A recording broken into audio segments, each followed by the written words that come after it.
Hi friends, ఎలా ఉన్నారు?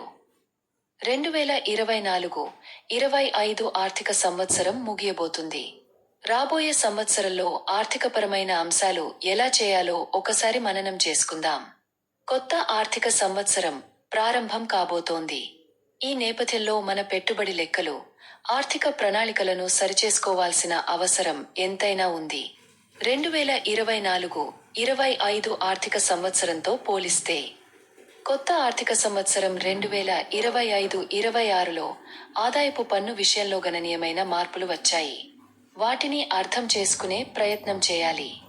ఆర్థిక లక్ష్యాల సాధనలో మనం ఎక్కడ ఉన్నాం అని తెలుసుకునేందుకు పాత ఆర్థిక సంవత్సరం ముగిసే వేళలో సమీక్ష చేసుకోవాలి. రాబోయే ఆర్థిక సంవత్సరం మనకు విజయం చేకూర్చేలా ఉండాలంటే ఏం చేయాలో చూద్దాం. ఆర్థిక ప్రణాళిక ఒక్క రోజుతోనే ముగియదు.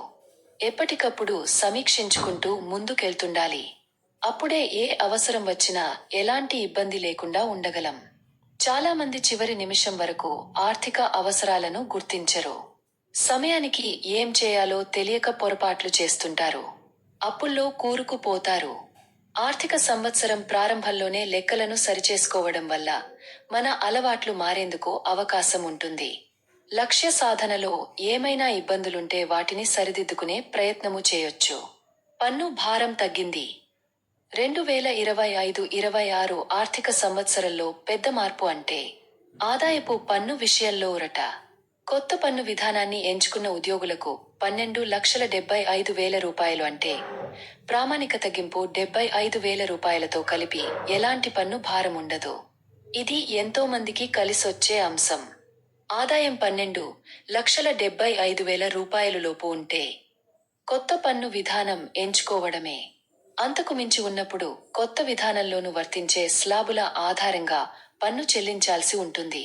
పాత పన్ను విధానంలో ఎలాంటి మార్పులు లేవు. మీరు చేసిన పెట్టుబడులు, గృహ రుణంపై చెల్లించిన వడ్డీ ఆధారంగా ఏ విధానం మీకు సరిపోతుందో లెక్కలు వేసుకొని చూడాలి. దీనికోసం మీ కార్యాలయంలో సంప్రదించండి. లేదా ఆదాయపు పన్ను ఫైలింగ్ పోర్టల్లో ఉన్న కాలిక్యులేటర్ను ఉపయోగించుకోండి. పెట్టుబడులు ఆపొద్దు. ఆదాయపు పన్ను మినహాయింపును దృష్టిలో పెట్టుకుని ఇప్పటి వరకు పెట్టుబడులు పెట్టినవారు ఎంతో మంది పన్ను భారం లేదు కదా అని పెట్టుబడులు ఆపేయడం ఇప్పుడు మంచిది కాదు. భవిష్యత్తులో వచ్చే ఆర్థిక అవసరాలను దృష్టిలో పెట్టుకుని మదుపు చేయాలి. గమ్యం స్పష్టంగా. నష్ట భయం భరించే సామర్థ్యం. పెట్టుబడి పథకాల్లో ఉండే లాభనష్టాలు అన్నింటిపైనా పూర్తి అవగాహనతో కొత్త ప్రణాళిక వేయండి. దాన్ని క్రమశిక్షణతో అమలు చేసేందుకు ప్రయత్నించండి. బీమా చేశారా? జీవిత బీమా పాలసీ తీసుకోకపోతే ఇక ఆలస్యం చేయొద్దు. పన్ను ప్రయోజనాలు అనేది మర్చిపోండి. తక్కువ బీమాతోంధిక రక్షణనిచ్చే టర్మ్ పాలసీలను పరిశీలించండి. బీమా రక్షణ పొదుపు కలిసి ఉండే సంప్రదాయ పాలసీలు చూడండి. ఇప్పటి వరకు ఉన్న బీమా పాలసీలను ఒకసారి సమీక్షించుకోండి. పెరిగిన మీ ఆదాయం, బాధ్యతలకు అనుగుణంగా ఆ మొత్తం ఉందా పరిశీలించండి. వార్షికాదాయానికి కనీసం 12 రెట్ల వరకు బీమా పాలసీ ఉండాలనేది ఆర్థిక నిపుణుల సూచన. జీవిత బీమాతో పాటు కుటుంబానికి అంతటికి వర్తించేలా కనీసం 10 లక్షల రూపాయలు ఆరోగ్య బీమా పాలసీని తీసుకోవడం మర్చిపోవద్దు.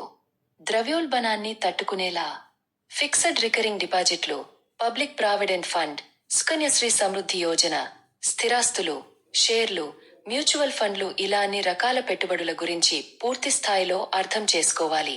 మీ నష్టభయ సామర్థ్యానికి తగినట్లుగా ఈ పథకాల్లో వైవిధ్యంగా మదుపు చేయాలి. మార్కెట్ ఆకర్షణీయంగా ఉన్నప్పుడు పెట్టుబడులు పెట్టడం కాదు, క్రమానుగతంగా నెలనెలా మదుపు చేయడం అలవాటు చేసుకోవాలి. మదుపు పెంచండి. ఖర్చులు ఎప్పుడు ఉంటాయి. వాటిని తట్టుకుంటూనే భవిష్యత్తును చూసుకోవాల్సిన అవసరం ఉంటుంది. ఏటా ఆదాయం పెరిగినప్పుడు ఖర్చులను పెంచుకోవడం కాకుండా అదే నిష్పత్తిలో పెట్టుబడి మొత్తాన్ని పెంచాలి. ఇప్పటికే మీరు మ్యూచువల్ ఫండ్లలో క్రమానుగత పెట్టుబడి విధానంలో అంటే సిప్ చేస్తూ ఉంటే కొంత మొత్తాన్ని పెంచండి. కంటెంట్ నచ్చితే లైక్ చేసి బెల్ ఐకాన్ను నొక్కండి. మీ ఫ్రెండ్స్ అండ్ ఫ్యామిలీ మెంబర్స్కు షేర్ చేయండి.